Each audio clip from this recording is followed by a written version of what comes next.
think we need to shift the framing of these college protests, in my view. I think college campuses have been the place for anti-war protests for as far as I can remember.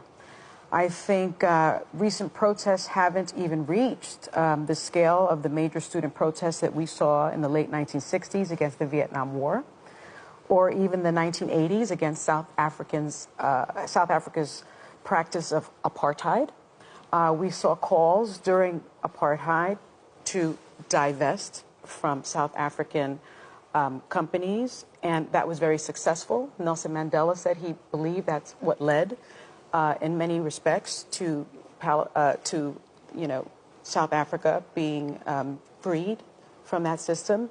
And so I think these are anti-war protests, and I think it's very distressing that we are framing these as pro-Palestinian protests. These are anti-war protests, and what they are, the students that I have spoken to at many of the Ivy League schools, and a student that I did speak to also at Emory, where a professor was thrown to the ground simply for asking the police, what are you doing to these peacefully protesting students? The students are telling me this is a humanitarian crisis. What we also don't talk enough about is the fact that 35,000, mainly women and children, that are Palestinians have been murdered. What we also don't talk about, I think, enough is that for some reason the discussion of against Israel's policies, which the UN has called war crimes, which the International Criminal Court is investigating as war crimes, what we don't say is these are people, these are civilians, and we must protect them. Even President Biden at this point has said, you have gone too far. So it has never been in my life, in my career, the criticizing policies of government is equated with anti-Semitism. And that, I think, is a far right, comes from the far right.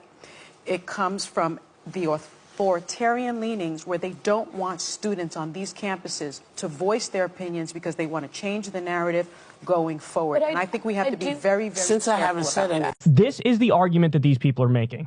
And what did we just watch? We just watched a foreign head of state do a video smugly lecturing all of us and the government, basically telling them, fuck your First Amendment, fuck your free speech, fuck your free protest. And by the way, those people are Nazis because they're criticizing me and they don't want me to carpet bomb babies anymore. Yep. Okay? Fucking sick of it.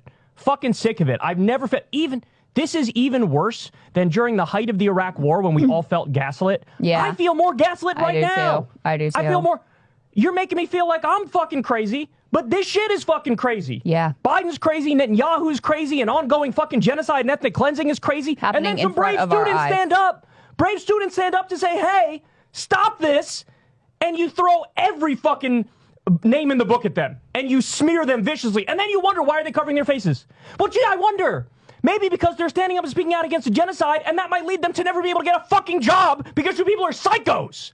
I am expressing an opinion that what has happened at Columbia has crossed a line. Yeah, Piers, I've just listened to you for 20 minutes frame the issue in a purely 100% Israeli propaganda way. You turn to the violence that has happened on college campuses. There is one case of overwhelming violence, and that happened last night at UCLA.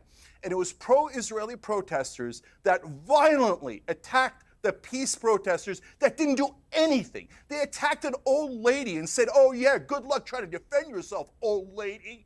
These are vicious, vigilante thugs. And they have done more violence than all of the peace protesters in the country combined. Where are the arrests?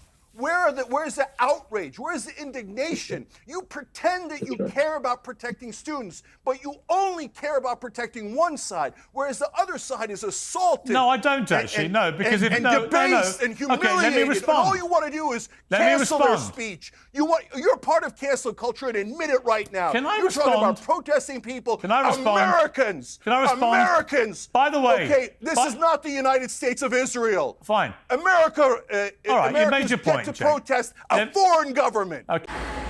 Listen, let me tell y'all something.